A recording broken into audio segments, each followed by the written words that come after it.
आज का हमारा टॉपिक है नाइजीरिया। नाइजीरिया जनरली होता है क्या? तो नाइजीरिया जो है वो एक माइक्रो ऑर्गेनिज़म है जो कि क्या है हमारा नाइजीरिया एक माइक्रो ऑर्गेनिज़म है जो कि एक बैक्टीरिया की कैटेगरी में आता है, यानी कि एक बैक्टीरिया है। किस तरह का बैक्टीरिया है? तो ये जो बैक्टीरियाज होता है वो हमारा ग्राम नेगेटिव होता है। ग्राम नेगेटिव माइक्रो ऑर्गेनिज़म या फिर ग्राम नेगेटिव कोकाई। ठीक है, जो नाइजीरिया माइक्रो ऑर्गेनिज़म होता है वो कैसा होता है? ग्राम नेगेटिव होता है। कोकाई होता है यानी कि ये ओवलिन शेप्ड का जो माइक्रो ऑर्गेनिज़म होता है। ठीक है, जनरल ये जो माइक्रो ऑर्गेनिज़म होता है वो कैसा होता है? एरोबिक इन नेचर का होता है। Aerobic in nature. ठीक है, एरोबिक इन नेचर का मीन्स क्या होता है? एरोबिक इन नेचर मतलब कि वहाँ माइक्रो ऑर्गेनिज़म जो कि ऑक्सीजन की प्रेजेंस में ग्रो करते हैं, हम उनको कहते हैं एरोबिक इन नेचर। ठीक है, और जो ऑक्सीजन की प्रेजेंस में ग्रो नहीं करते उसको एनारोबिक माइक्रो ऑर्गेनिज़म कहते हैं। ठीक है, उसके बाद आता है हमारा ये जो माइक्रो ऑर्गेनिज़म होता है वो कैसा होता है? तो जो माइक्रो ऑर्गेनिज़म होता है वो नॉन मोटाइल होता है, यानी कि इसके अंदर कोई मोटिलिटी प्रेजेंट नहीं होती, यह मूवमेंट नहीं करता। ठीक है, उसके बाद ये जो हमारा नाइजीरिया माइक्रो ऑर्गेनिज़म होता है वो क्या होता है? तो जो नाइजीरिया माइक्रो ऑर्गेनिज़म होता है ये एक डिप्लोकोकाई है। डिप्लोकोकाई मतलब कि डबल फॉर्म में प्रेजेंट होता है। डिप्लोकोकाई माइक्रो ऑर्गेनिज़म मतलब कि ऐसे 2 माइक्रो ऑर्गेनिज़म ये जो हैं वो एक साथ प्रेजेंट होते हैं, इसको हम क्या कहते हैं? डिप्लोकोकाई माइक्रो ऑर्गेनिज़म कहते हैं। ठीक है, अब ये इतनी चीज़ें तो हमने देख ली है कि जनरली जो नाइजीरिया माइक्रो ऑर्गेनिज़म है उसका इंट्रोडक्शन हो गया है ना, कि नाइजीरिया माइक्रो ऑर्गेनिज़म एक बैक्टीरिया होता है जो कि ग्राम नेगेटिव होता है। ठीक है, और कोकाई की कैटेगरी से बिलोंग करता है। हमारे बैक्टीरिया डिफरेंट टाइप के होते हैं। हमारे कोकाई होते हैं, हमारे बेसिलाई होते हैं, हमारे विब्रियो शेप में प्रेजेंट होते हैं, हमारे फिलामेंटस फ्रेम में प्रेजेंट होते हैं, फीतेनुमा संरचना के, सनरेज अपीयरेंस के भी हमारे माइक्रो ऑर्गेनिज़म होते हैं। चाइनीज़ लेटर में कुछ माइक्रो ऑर्गेनिज़म का अपीयरेंस होता है। तो डिफरेंट तरह के जो माइक्रो ऑर्गेनिज़म होते हैं वो हमारे होते हैं। तो उसमें से हम देख रहे हैं हमारा एक कोकाई, तो हमने देखा नाइजीरिया जो है वो हमारा ग्राम नेगेटिव कोकाई की कैटेगरी से बिलोंग करता है। देन ये एरोबिक माइक्रो ऑर्गेनिज़म होता है इन द सेंस कि यह ऑक्सीजन की प्रेजेंस में ग्रो करता है। देन नॉन मोटाइल होता है, इसके अंदर क्या होता है? कोई मूवमेंट नहीं होता है, मोटिलिटी नहीं करता। ठीक है, देन ये डिप्लो कोकाई होता है, डबल फॉर्म में प्रेजेंट होते हैं। अब हम जो नाइजीरिया माइक्रो ऑर्गेनिज़म है उसके क्लासिफिकेशन की बात करें, क्लासिफिकेशन, तो जो क्लासिफिकेशन है, क्लासिफिकेशन के अकॉर्डिंग नाइजीरिया माइक्रो ऑर्गेनिज़म है उसको 2 कैटेगरी में डिवाइड किया गया है। 2 कैटेगरी कौन कौन सी होती है? एक होता है पैथोजेनिक माइक्रो ऑर्गेनिज़म, पैथोजेनिक, और दूसरी कैटेगरी कैसी होती है? Non pathogenic.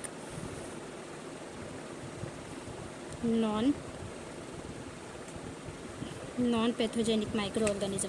ठीक है, अब जो नाइजीरिया मेनिंजाइटिस माइक्रो ऑर्गेनिज़म है, नाइजीरिया मेनिंजाइटिस माइक्रो ऑर्गेनिज़म क्या करता है?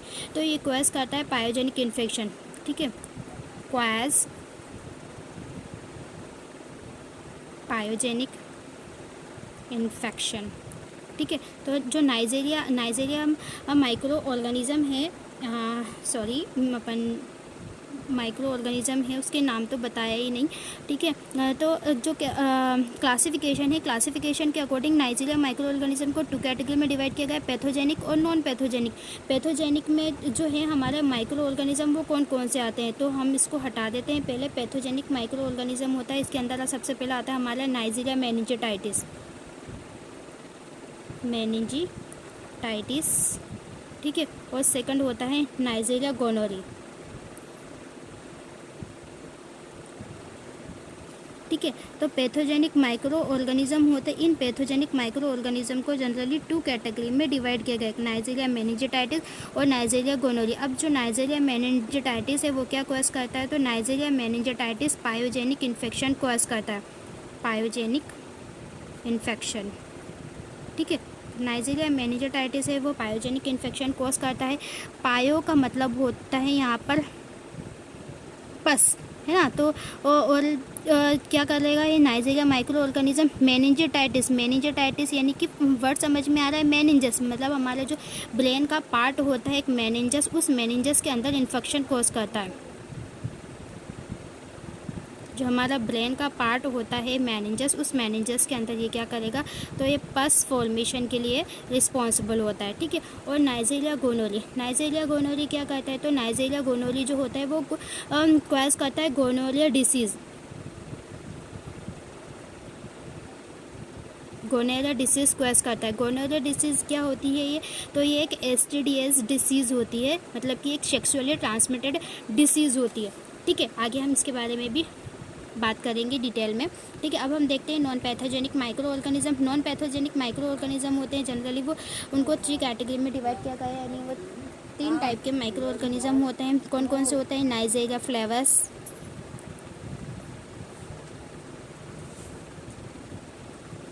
नाइजीरिया फ्लेवलेंस, नाइजीरिया सिक्का, Nigeria सबफ्लेवा,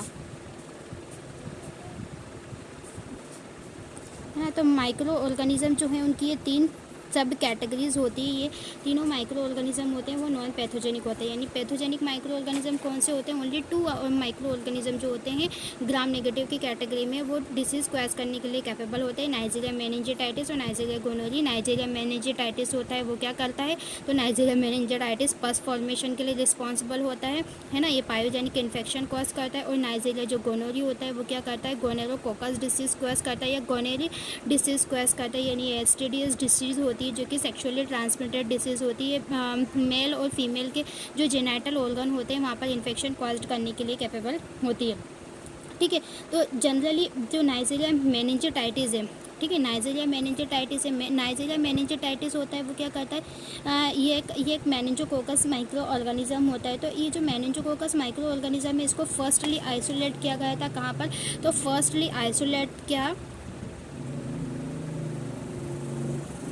firstly isolated for the spinal cord of patient by Weisselbaum in 1887, ठीक है। तो जो नाइजीरिया मेनिंजेटाइटिस है जो कि मेनिंजोकोकस माइक्रो ऑर्गेनिज्म के द्वारा कोज होता है, उसको फर्स्टली आइसोलेट किया गया था स्पाइनल कार्ड में। एक पेशेंट जो वाइससेल्बम पेशेंट था उसके स्पाइनल कार्ड के अंदर क्या करा, इसको सबसे पहली बार देखा गया था 1887 के अंदर, ठीक है। उसके बाद हम इसके मॉर्फोलॉजी की बात कर रहे हैं, तो इसकी मॉर्फोलॉजी क्या होती है हम वो पूरी देख लेते हैं, ठीक है। तो अभी हम जनरल डिस्कशन तो कर ही चुके हैं कि हमारा जो नाइजीरिया माइक्रो ऑर्गेनिज्म होता है वो होता क्या है। अब हम इसकी मॉर्फोलॉजी की बात करें, ठीक है।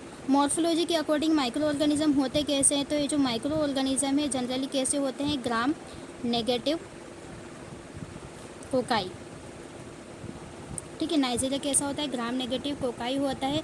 Then spherical and oval in shaped का होता है, ठीक है, spherical and oval in shape, ठीक है। Spherical and oval in shape होता है। इसके डायमीटर की हम बात करें तो इसका जो साइज होता है वो कितना होता है, तो जनरली ये जो माइक्रो ऑर्गेनिज्म है 0.6 टू 0.8 mm तक होता है, इतना छोटा माइक्रो ऑर्गेनिज्म होता है। देन हम देख ही चुके हैं कि माइक्रो ऑर्गेनिज्म कैसा होता है, तो ये होता है डिप्लोकोकस, ठीक है। इसको डिप्लोकोकस की कैटेगरी में रखा गया है, मतलब इसमें 2 माइक्रो ऑर्गेनिज्म जो होते हैं वो प्रेजेंट होते हैं। तो जो डिप्लोकोकस माइक्रो ऑर्गेनिज्म होते हैं ये क्या करते हैं, एक दूसरे की जो साइड होती है उससे एडजेसेंट होते हैं, यानी एक माइक्रो ऑर्गेनिज्म ऐसा है और एक ये माइक्रो ऑर्गेनिज्म है। अब इसकी जो एक साइड है वो कैसी है, फ्लैट है, और दूसरी साइड कैसी है, वो राउंडेड है। तो जो फ्लैट साइड होती है वहाँ पर ये दोनों माइक्रो ऑर्गेनिज्म क्या करते हैं, एक दूसरे से आकर के अटैच हो जाते हैं। इसी कारण हम इसको इस माइक्रो ऑर्गेनिज्म को बोलते हैं डिप्लोकोकस माइक्रो ऑर्गेनिज्म, जो कि इनकी जो साइड होती है एक साइड से फ्लैट होती है, तो वहाँ पर जाकर क्या करते हैं ये एडजॉइन हो जाते हैं, ठीक है। उसके बाद हम देखें माइक्रो ऑर्गेनिज्म कैसे है, तो हमने देख ही लिया कि जनरली जो माइक्रो ऑर्गेनिज्म होते हैं वो नॉन मोटाइल होते हैं, ठीक है। इसके अंदर कोई भी मोटिलिटी प्रेजेंट नहीं होती। देन ये कहाँ प्रेजेंट होते हैं, तो इंट्रा सेल्युलरली प्रेजेंट होते हैं, इंट्रा सेल्यूलर प्रेजेंट होते हैं ना हमारे बॉडी के अंदर, हमारी सेल्स में, ये जो है इन्फेक्शन कोज करने के लिए कैपेबल होते हैं। जैसे कि हमारा ब्रेन का पार्ट मेनिंजेस वहाँ पर बस फॉर्मेशन कर रहा है, तो अंदर की ओर प्रेजेंट कर रहा है, इन्फेक्शन कोज करता है ना, तो इंट्रा सेल्यूलर ये प्रेजेंट होते हैं। अब हम ये जो नाइजीरिया माइक्रो ऑर्गेनिज्म है, इसको हम कैसे देखेंगे, इसका हम कल्चर कैसे लगाएंगे। तो जो नाइजीरिया माइक्रो ऑर्गेनिज्म है, अगर हमें इसकी ग्रोथ को डिटेक्ट करना है तो उसके लिए हम क्या करते हैं, कल्चर लगाते हैं। ठीक है, तो कल्चर हम किस तरह से लगाएंगे। तो जनरली ये जो माइक्रो ऑर्गेनिज्म है ये ऑर्डिनरी मीडिया में ग्रो नहीं करता। डिफरेंट टाइप के हमारे माइक्रो ऑर्गेनिज्म होते हैं। ठीक है, हमारे माइक्रो ऑर्गेनिज्म जैसे कि हम स्टेफाइलोकोकस की बात कर लेते हैं, तो वो हमारा सिंपल सा मीडिया है जिसको हम ऑर्डिनरी कल्चर मीडिया में हम उसकी ग्रो करा सकते हैं। लेकिन जो नाइजीरिया माइक्रो ऑर्गेनिज्म होता है वो कैसा माइक्रो ऑर्गेनिज्म होता है, ठीक है, ये जो है हमारे ऑर्डिनरी कल्चर मीडिया, जो आर्टिफिशियल कल्चर मीडिया है उसके अंदर ग्रो नहीं करता। ठीक है, तो हम लिख लेते हैं that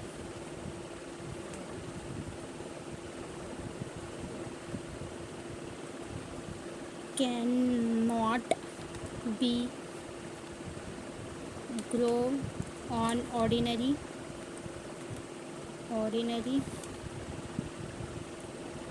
culture media.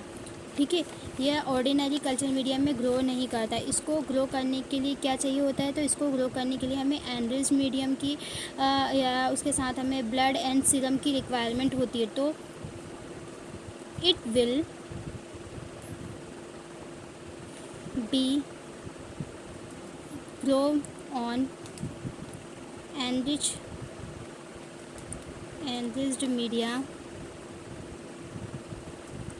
Media with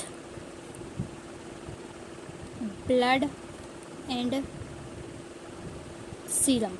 ठीक है, तो ये जो हमारा नाइजीरिया माइक्रो ऑर्गेनिज्म है वो क्या करता है, हमारा ऑर्डिनरी मीडिया में ग्रो नहीं करता। इसको ग्रो कराने के लिए हमें किसकी रिक्वायरमेंट है, तो एनरिच मीडियम की रिक्वायरमेंट है विथ ब्लड एंड सीरम।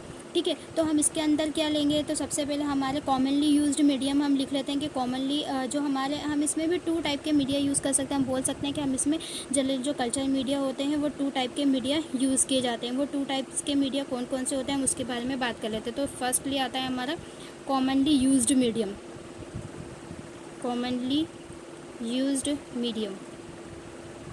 ठीक है, कॉमनली कौन कौन से मीडिया यूज़ किए जाते हैं, तो कॉमनली यूज्ड किया जाता है हमारा ब्लड अगार, चॉकलेट अगार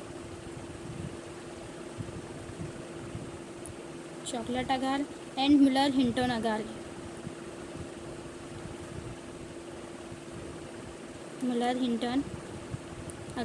अगार वर्ड आ रहा है, तो अगार क्या होता है, तो जनरली जो अगार होती है वो क्या करती है, एक सॉलिडिफाइंग एजेंट होता है जो क्या करता है, कोई जैसे कि हमने कोई सा लिक्विड कल्चर मीडिया बनाया और उस लिक्विड कल्चर के अंदर हम क्या करेंगे, इस अगार को ऐड कर देंगे। 0.2 ग्राम्स 0.5 ग्राम हम अगार को ऐड करेंगे तो वो क्या करेगा, हमारा सॉलिड फॉर्म में कन्वर्ट हो जाएगा। यानी कि अगार जो होती है वो क्या करती है, सॉलिडिफिकेशन का वर्क करती है। ठीक है, तो ये जनरली हमारे ब्लड अगार, चॉकलेट अगार और मुलर एंड हिंटन अगार जो होते हैं वो कॉमनली यूज्ड मीडियम होते हैं। उसके अलावा हम यूज़ करते हैं हमारे इसके सिलेक्टिव मीडियम हम इसको बोल सकते हैं, या स्पेशल कल्चर मीडिया। तो इसके अंदर हम दोनों लिख लेते हैं, सिलेक्टिव मीडियम या स्पेशल कल्चर मीडिया।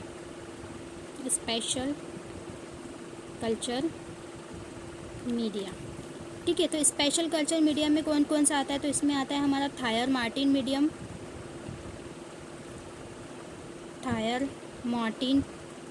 मीडियम। ठीक है, उसके बाद थायर मार्टिन मीडियम जो है इसके साथ साथ हम उसमें एंटीबायोटिक ऐड कर सकते हैं विथ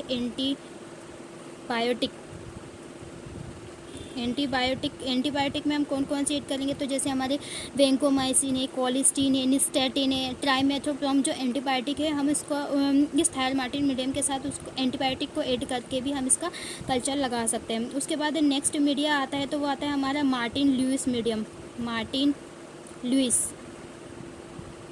ठीक है,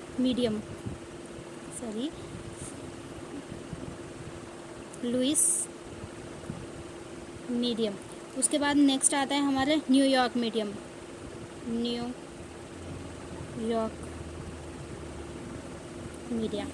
ठीक है। तो ये हमारे दो टाइप के मीडियाज़ हो गए, कॉमनली यूज्ड मीडिया और selective media, special media. Commonly used किए जाते हैं हमारा blood agar, chocolate agar and Miller Hinton agar, जो कि कॉमनली यूज्ड किए जाने वाले मीडियाज़ होते हैं। स्पेशल मीडिया की हम बात करें तो इसमें थायर मार्टिन मीडियम होता है। थायर मार्टिन मीडियम के साथ हम एंटीबायोटिक ऐड कर सकते हैं, जैसे कि कोलिस्टीन, सिस्टेटिन और ट्राइमिथ्रापाम एंटीबायोटिक का यूज़ करके हम इसका कल्चर लगा सकते हैं। देन मार्टिन लुइस मीडियम का यूज़ करते हैं। उसके अलावा हम न्यूयॉर्क मीडियम का भी यूज़ कर सकते हैं। ठीक है। तो जनरली जो हमारे माइक्रो ऑर्गेनिज्म हैं उनकी ग्रोथ किस तरह से आएगी हम उसको देख लेते हैं। तो अगर हम लिक्विड मीडिया यूज़ करते हैं, ठीक है, क्या करेंगे हम लिक्विड मीडिया लिक्विड मीडिया का यूज़ करेंगे हम। तो लिक्विड मीडिया में आते हैं हमारे पेप्टोन कॉर्न स्टार्च मीडियम। ठीक है, peptone corn starch medium, peptone corn starch medium. ठीक है। तो जनरली इसके अंदर माइक्रो ऑर्गेनिज्म जो ग्रो करेगा तो वो कैसे ग्रो करेगा, जो तो माइक्रो ऑर्गेनिज्म है हमने जो उसको देख लिया कि वो कैसा होता है, एरोबिक इन नेचर का होता है। ठीक है, एरोबिक इन नेचर मतलब कि ऑक्सीजन के प्रेजेंस में ही ग्रो करेगा ये जो माइक्रो ऑर्गेनिज्म है। ठीक है, ये जो माइक्रो ऑर्गेनिज्म है ये एनारोबिकली ग्रोथ नहीं कर सकता, तो कांट ग्रो एनारोबिकली। ठीक है, बट लिख लेते हैं अपन एरोबिक इन नेचर। ठीक है, aerobic in nature can't grow anaerobically.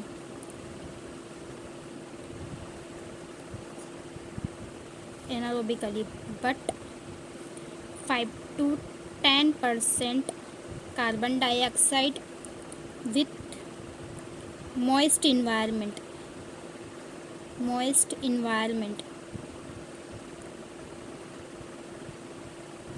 environment are necessary for the growth। तो जनरली जो माइक्रो ऑर्गेनिज्म है अगर लिक्विड मीडिया में हम इसका कल्चर लगाएंगे तो उसके लिए हमें रिक्वायरमेंट होती है पेप्टोन कॉर्न स्टार्च मीडियम की। ठीक है, इसमें हम इसका कल्चर लगाएंगे तो हमको पता ही है कि हमारा जो नाइजीरिया माइक्रो ऑर्गेनिज्म है वो एरोबिकली ग्रो करता है, एरोबिक इन नेचर का होता है, ऑक्सीजन के प्रेजेंस में ग्रो करता है, एनारोबिकली ग्रोथ नहीं करता। बट अगर उसमें 5 to 10% कार्बन डाइऑक्साइड प्रेजेंस है और मॉइस्ट इन्वायरमेंट है तो माइक्रो ऑर्गेनिज्म जो है वो ग्रो कर जाएगा। ठीक है, और सॉलिड मीडिया में हमने माइक्रो ऑर्गेनिज्म को रखा है, उसकी कॉलोनी को हम देखेंगे। तो जो सॉलिड मीडिया का अगर हम यूज़ कर रहे हैं तो सॉलिड मीडिया में हमारे जो माइक्रो ऑर्गेनिज्म है उसकी ग्रोथ किस तरह से दिखाई देगी। तो इसकी जो कॉलोनीज़ होती है वो स्मॉल होती है। कॉलोनीज़ कैसी दिखाई देगी, तो इसकी जो कॉलोनीज़ होती है नाइजीरिया की वो स्मॉल कॉलोनी हमको दिखाई देगी। ठीक है, इसका जो साइज़ होता है वो कैसा होता है, तो इसका जो साइज़ होता है वो जनरली 1 mm का इसका डायमीटर होता है। देन शेप की बात करें हम तो इसका शेप कैसे होता है, तो इसका शेप जो होता है वो कॉन्वेक्स इन शेप होता है। देन हम इसके कलर की बात कर लेते हैं कि सॉलिड मीडिया में हमारे माइक्रो ऑर्गेनिज्म में उसकी कॉलोनी जो होती है उसका कलर किस तरह से दिखाई देता है, तो जनरली हमें ग्रे कलर की दिखाई देती है। देन ये जो है ट्रांसपेरेंट होती है या सेमी ट्रांसपेरेंट भी होती है। ठीक है, और इसकी जो कंसिस्टेंसी होती है वो किस तरह से दिखाई देती है, तो हम इसकी कंसिस्टेंसी की बात कर लेते हैं। कंसिस्टेंसी, तो इसकी जो कंसिस्टेंसीज होती है वो कैसी होती है, बटरस कंसिस्टेंसी, लाइक अ बटर, जैसे बटर होता है उसकी तरह इसकी कंसिस्टेंसी होती है, जो क्या करती है, ईजिली इमल्सिफिएबल होती है। ठीक है, ईजिली इमल्सिफिएबल है ना, इजीली इमल्सिफिएबल होती है। और हम लिक्विड मीडिया ही देख रहे हैं, तो ये लिक्विड मीडिया के अंदर हम इसकी ग्रैन्युलर टर्बिडिटी को भी ऑब्जर्व कर लेते हैं। अब ग्रैन्युलर टर्बिडिटी जो होती है वो होती क्या है, तो मतलब टर्बिडिटी का मतलब होता है धुंधलापन, और ग्रैन्युलर दिखाई देती है यानी कि उसमें छोटे छोटे पार्टिकल्स दिखाई देंगे, छोटे छोटे से कण हमको ऑब्जर्व होंगे, उसी को हम कहेंगे ग्रैन्युलर टर्बिडिटी। ठीक है, आई होप यहाँ तक आपको क्लियर होगा।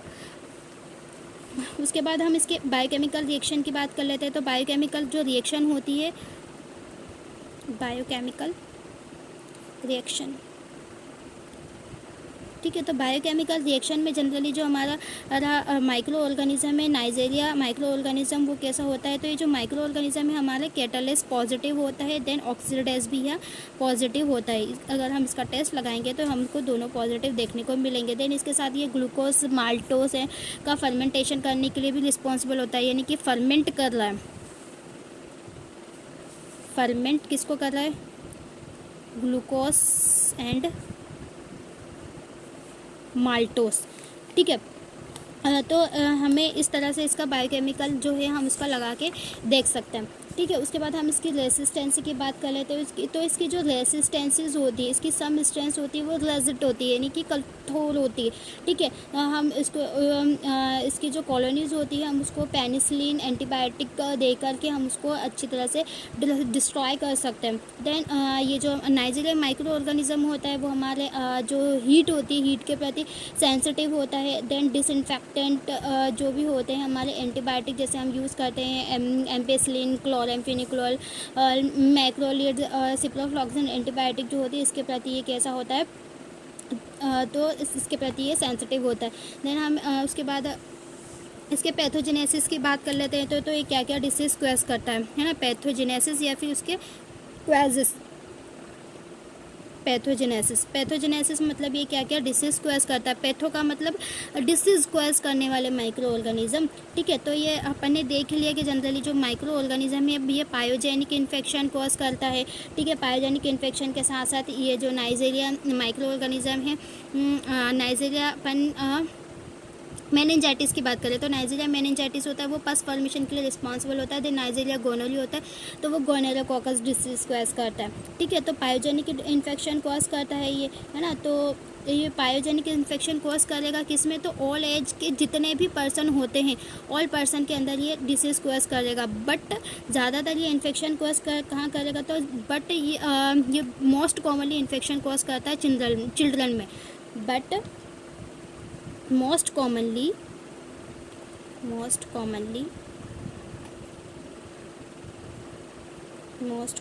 in children and young adult।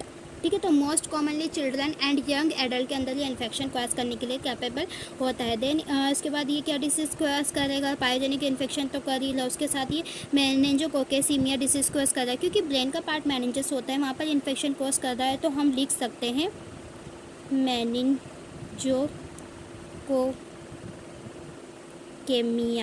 है ना। मेनिंजोकोकेमिया डिसीज़ कॉज करता है, यानी कि जो मेनिंजोकोकेमिया की कंडीशन होती है इस कंडीशन में क्या होता है, तो जो एडल्ट होते हैं उसमें फीवर देखने को मिलता है हमको। देन पेटेक्चुअल रैशेस भी हमको इसमें देखने को मिलते हैं। ठीक है। अब हम इसके लैब डायग्नोसिस की बात कर लेते हैं। तो क्या क्या इसके अंदर हमें इसकी लैब डायग्नोसिस कैसे करनी होती है, हमारा मोस्ट इम्पॉर्टेंट जो पोर्शन है उसकी हम बात कर लेते हैं कि हमें इसकी इन्वेस्टिगेशन कैसी करनी होती है ना। तो सबसे पहले हमें इसमें स्पेसिमेन लेना है। हमारा स्पेसिमेन कौन सा होगा, है ना, यानी कि जो नाइजीरिया माइक्रो ऑर्गेनिज्म है वो क्या करता है, ब्रेन का जो पार्ट होता है हमारा मेनिंजस उसके अंदर इन्फेक्शन कॉज करता है। तो इसमें हम स्पेसिमेन ले सकते हैं हमारा CSF। ठीक है। उसके अलावा हम इसमें ब्लड सैंपल ले सकते हैं। हमारी बॉडी में क्या करता है, पैचेस क्वेस करता है। ठीक है। तो पैचेस जो भी हमारा लीजन है, हम अगर बॉडी में घाव बन गया, पैचेस बन गए हैं, तो उस पेटिशियल जो रीजन्स होते हैं वहाँ से स्पेसिमेन हम कलेक्ट कर सकते हैं। ठीक है। उसके बाद जो माइक्रो ऑर्गेनिज्म है ये हमारे स्पेसिमेन की बात हो गई। अब ये जो इसका हमें लैब डायग्नोसिस करना है, इसकी इन्वेस्टिगेशन करनी है, तो उसको हम 3 तरह से करते हैं। ठीक है। तो सबसे पहले हम क्या करेंगे, एक तो इसका डायरेक्ट माइक्रोस्कोपिक एग्जामिनेशन करेंगे। ठीक है। उसके बाद हम इसका कल्चर लगाएंगे। ठीक है। और इसके बाद हम क्या करेंगे, इसकी बायोकेमिकल इन्वेस्टिगेशन करेंगे। बायोकेमिकल इन्वेस्टिगेशन, है ना, यानी कि हम इसको 3 तरह से इसको डायग्नोसिस करेंगे। ठीक है। डायरेक्ट में क्या करेंगे, डायरेक्ट में हम इसकी ग्राम स्टेनिंग करेंगे। तो बाय ग्राम स्टेनिंग ग्राम स्टैनिंग क्या होती है? तो ग्राम स्टैनिंग जो होती है उसके थ्रू हम ग्राम पॉजिटिव और ग्राम नेगेटिव बैक्टीरिया जो होते हैं उसको इजीली आइडेंटिफाई कर सकते हैं, ठीक है। उसके बाद हम इसका कल्चर लगाएंगे, तो कल्चर हमने देख ही लिया कि हम इसके अंदर ब्लड अगार का यूज़ कर सकते हैं, ठीक है। इसके अंदर हम चॉकलेट अगार का यूज़ कर सकते हैं, न्यूयॉर्क मीडियम का यूज़ कर सकते हैं, ठीक है। और थायल मार्टिन मीडियम, ब्लड अगार हमारा कॉमनली यूज्ड मीडियम है। उसके बाद आता है हमारा थायल मार्टिन मीडियम, थायल मार्टिन मीडियम, ये क्या है? एक स्पेशल कल्चर मीडिया होता है, ठीक है। तो इस कल्चर मीडिया के अंदर भी हम इसका इन्वेस्टिगेशन कर सकते हैं, ठीक है। तो कल्चर हम यहाँ से देख लेंगे। फिर उसके बाद हमारा जो माइक्रो ऑर्गेनिज्म है उसके हम बायोकेमिकल टेस्ट लगाते हैं। तो इसमें हमारा कैटालेस जो टेस्ट होता है वो हमारा पॉजिटिव आता है, हमारा कोगुलेस टेस्ट इसके अंदर पॉजिटिव आता है। देन ये ग्लूकोज का फर्मेंट करता है, ग्लूकोज का और माल्टोज का। देन मैनिटोल का फर्मेंटेशन भी करता है, तो इसमें कैटालेस टेस्ट पॉजिटिव होता है। देन ऑक्सीडेस टेस्ट जो होता है नाइजीरिया मेनिंजाइटिस की कंडीशन में वो भी पॉजिटिव होता है। देन ये फर्मेंट करता है, फर्मेंट ग्लूकोज माल्टोस, ठीक है। इन दोनों का फर्मेंटेशन करने के लिए कैपेबल होता है। आई होप आपको समझ में आया होगा।